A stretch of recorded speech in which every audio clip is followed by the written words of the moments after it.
마이크로소프트사가 블로그를 통해 해킹그룹 노벨륨에 의한 사이버 공격이 진행되고 있다며 150개가 넘는 기관, 약 3,000개 이메일 계정이 타겟이 되고 있다고 경고했습니다. 바이든 대통령이 오늘 대규모 투자 계획이 담긴 6조 달러 규모의 예산안을 발표했습니다.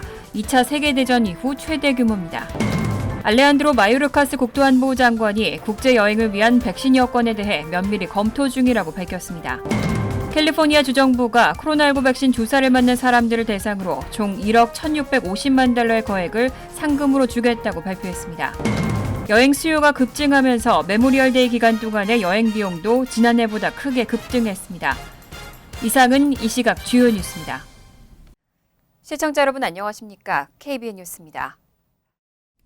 오늘 오후 4시 기준 미 전역의 코로나19 누적 확진자는 어제보다 27,525명, 사망자는 699명이 늘었습니다.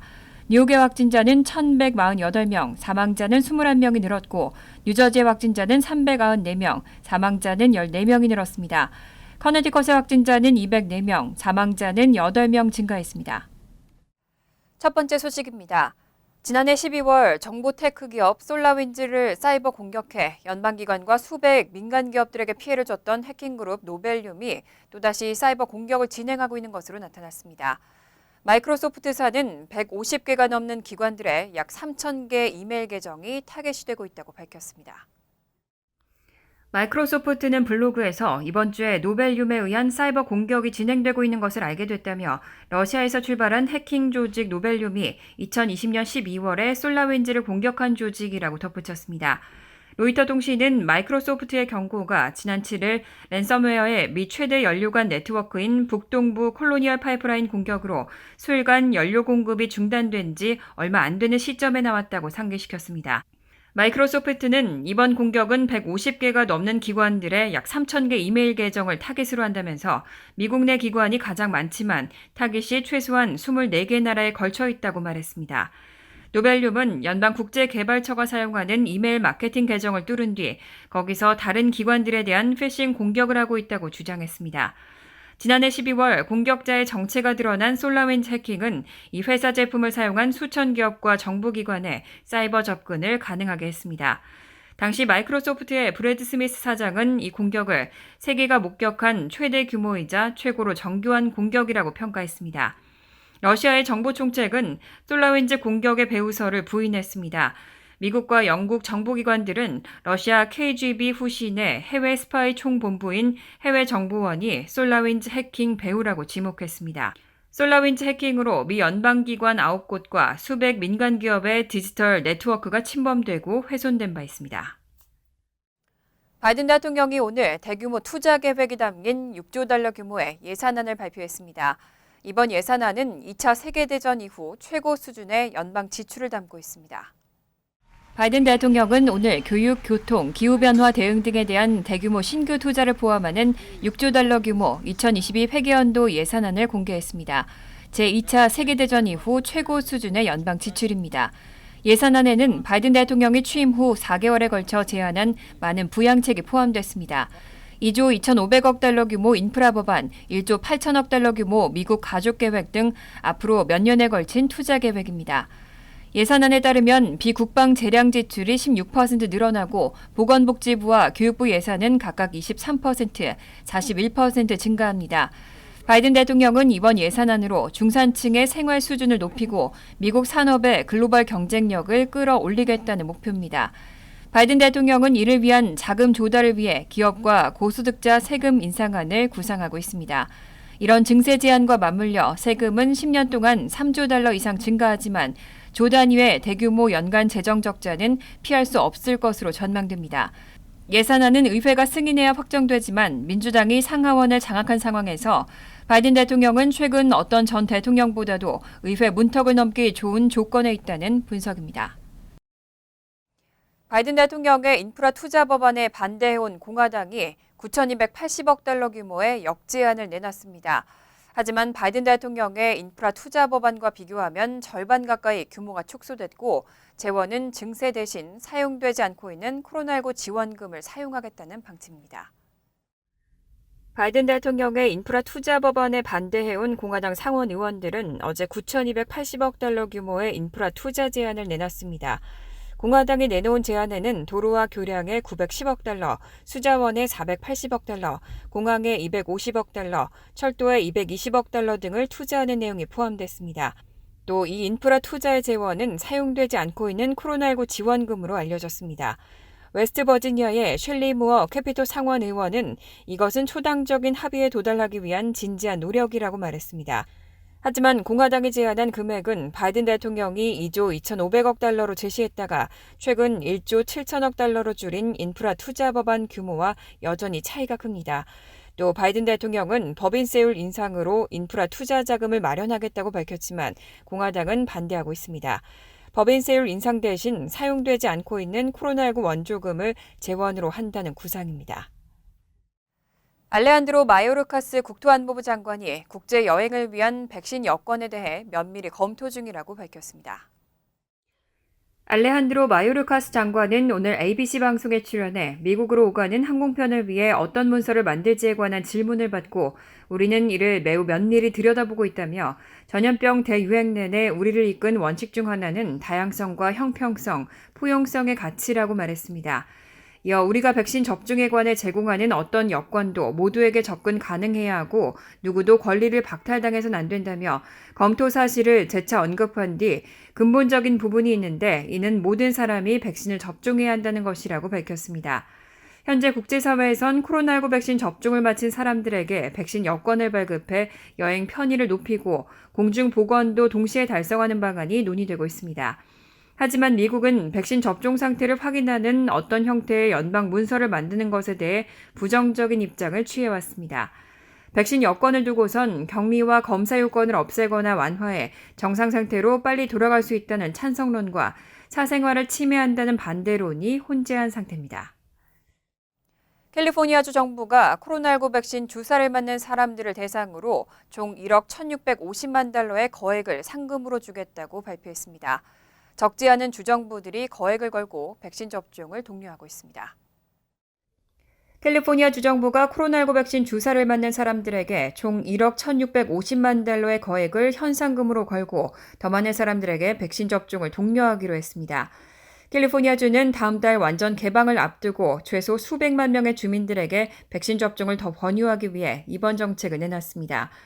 백신 접종에 현상금을 건 것은 캘리포니아주가 처음은 아니지만 걸린 돈이 최대 거액이고 한 사람이 받을 수 있는 상금도 무려 150만 달러에 10명에게 지급된다는 점에서 관심을 모으고 있습니다. 캘리포니아주는 다음 달 15일에 모든 방역 규제를 해제하기로 했고 그날 백신 접종을 마친 10명을 추첨해서 최고 상금을 수여하게 됩니다. 1등 10명 외에도 6월 4일 추첨을 통해 30명에게는 각각 5만 달러씩이 지급됩니다. 이 밖에 오하이오주도 100만 달러의 백신 복권을 내걸었고 콜로라도주와 오리건주도 100만 달러씩의 현상금을 걸었습니다. 뉴욕주는 앞으로 수요일마다 5회 추첨으로 10명씩을 선정해서 12세에서 17세까지의 자녀들 50명에게 국공립대학교와 컬리지 전액 장학금을 수여할 예정입니다. 뉴욕 데일리 뉴스가 뉴욕시장에 도전하는 아시아계 정치인 앤드류 양의 외모를 비하하는 인종차별적인 시사 만평을 게재했습니다. 앤드류 양의 눈 모양을 작고 찢어진 모습으로 묘사한 건데요. 아시아계 미국인들의 반발에 그림을 수정하면서도 인종차별적인 만평은 아니었다고 부인했습니다. 뉴욕 데일리 뉴스는 지난 25일자 만평에 앤드류 양의 눈 모양을 작고 찢어진 모습으로 묘사했습니다. 또 만평에는 맨하튼 타임스퀘어 지하철역에서 나오는 앤드류 양을 기념품 가게 주인이 보며 관광객들이 돌아왔다고 말하는 장면도 묘사됐습니다. 앤드류 양은 뉴욕에서 나고 자랐지만 아시아계인 그를 뉴욕 시민으로 인정하지 않는다고 해석되는 장면입니다.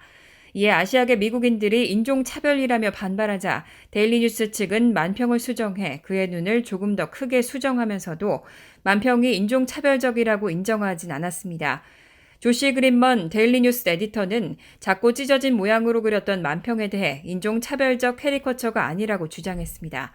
당사자인 앤드류 양은 25일 SNS에 올린 글을 통해 해당 만평에 대해 비판했습니다. 그는 자신이 이민자들의 자랑스러운 아들이라며 자기를 이 도시의 영원한 외국인으로 언론에서 묘사하는 것은 잘못된 것으로 인종차별을 미묘하게 허용하는 것이라고 지적했습니다. 지난해 미 대선을 앞두고 민주당 경선에 출마했던 앤드류 양은 대만계 이민 가정에서 태어난 이민 2세로 오는 6월 치러질 뉴욕 시장 선거에 출마했습니다.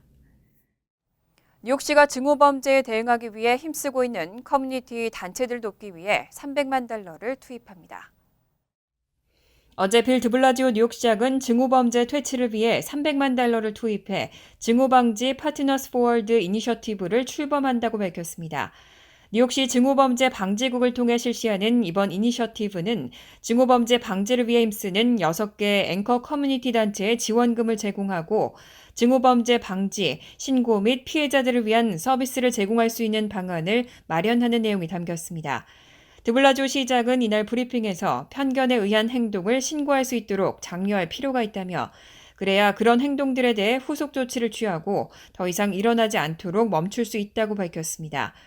앵커 커뮤니티 단체로는 아시안 아메리칸 연맹과 뉴욕 아랍계 아메리칸 협회, 히스패닉 연맹과 유대인 커뮤니티 관계 위원회 등이 선정됐습니다.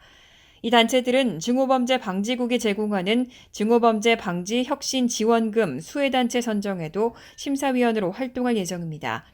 프로그램은 연간 $5,000에서 $20,000에 달하는 지원금을 증오범죄 방지, 커뮤니티 존중 프로젝트를 시행하는 개인과 단체, 교육기관에 제공합니다. 당뇨를 치료하는 항체 치료제 테블리주맙에 대해 FDA가 승인을 내릴지 관심이 주목되고 있는데요. 식품의약국이 프로벤션 바이오의 제1형 당뇨 신약 항체 치료제 후보 테블리주맙에 대한 임상시험을 승인하는 것이 적절하다는 입장을 밝혔습니다. 지난 25일 공개된 브리핑 문서에서 FDA는 질병의 심각성과 희귀성 그리고 질병의 발병을 지연시킬 수 있는 치료제의 부족 등으로 프로벤션 바이오의 제1형 당뇨 신약 항체 치료제 후보 테블리주맙에 대한 임상시험을 승인하는 것이 적절하다는 입장을 밝혔습니다. 테블리주맙은 항 CD3 단일 클론 항체로 1형 당뇨병의 치료 신약 후보입니다. 1형 당뇨는 췌장에서 포도당 농도를 조절하는 인슐린을 생성하는 베타세포가 파괴되는 질병입니다. 지난 3월 공개된 연구 결과에 따르면 테블리주맙은 베타세포를 파괴하는 면역 체계를 완화시키고 당뇨 발병을 최대 5년까지 지연시켰습니다. 하지만 FDA가 임상시험 데이터에 결함이 있다는 이유로 추가적인 약동학 및 양력학 자료를 보충할 것을 요구하면서 주가가 18% 하락했습니다. 곧이어 2주 후 FDA가 테블리주맙의 효능에서 예방 대신 지연이라는 표현을 쓸 것을 권고하면서 프로벤션 바이오의 주가는 더 하락했었습니다.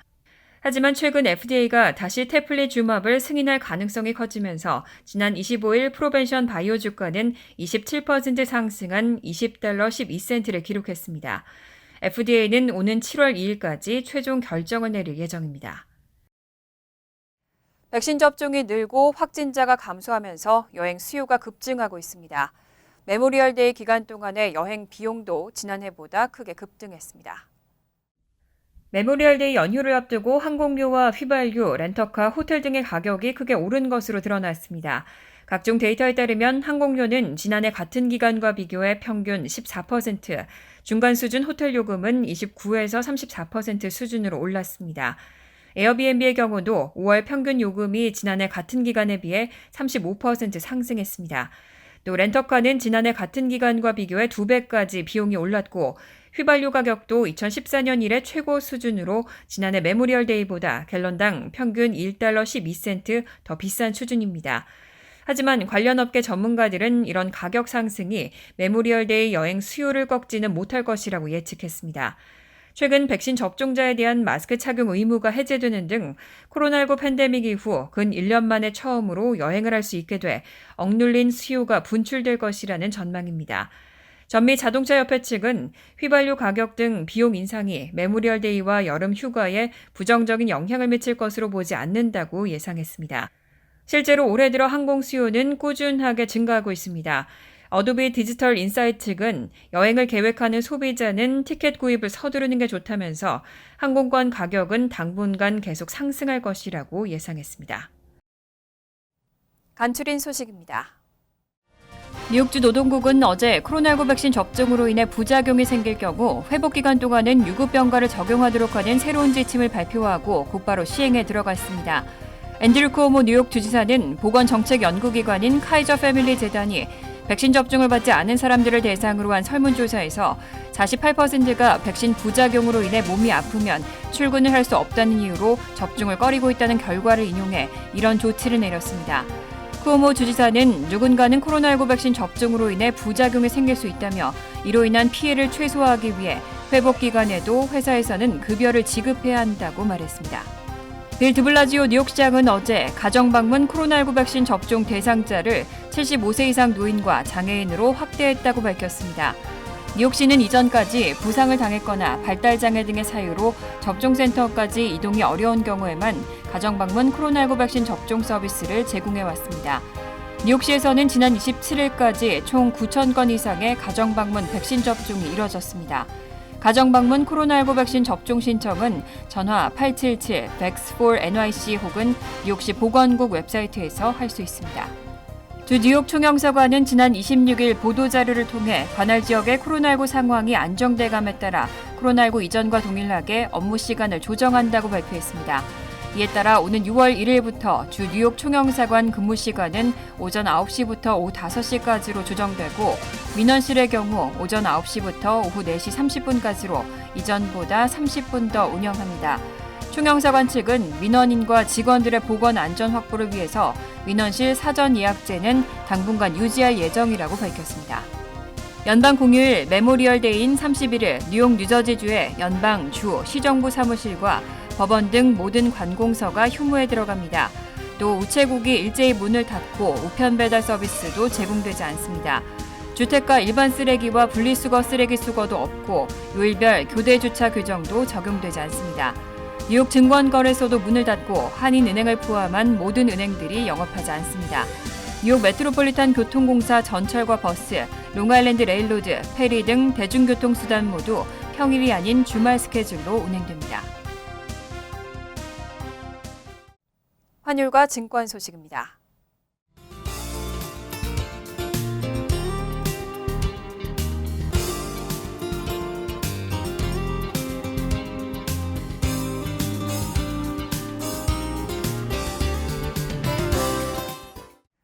이어서 날씨입니다. 토요일은 오전 내내 비가 내리겠고 오후에도 종종 소나기가 오겠습니다. 낮 최고 기온은 54도, 섭씨 12도, 밤 최저 기온은 49도, 섭씨 9도로 예상됩니다. 일요일은 하루 종일 때때로 비가 이어지겠습니다. 월요일은 곳에 따라 구름이 많겠습니다. 이상으로 KBN 뉴스를 마칩니다. KBN과 함께 즐거운 저녁 되시기 바랍니다. 미 동부 최대 한인방송 KBN이 제작하는 KBN 뉴스는 웹사이트 mykbn.com 그리고 유튜브와 페이스북에서 다시 보실 수 있습니다. 좋아요, 구독, 알림 설정은 뉴스 제작에 큰 도움이 됩니다.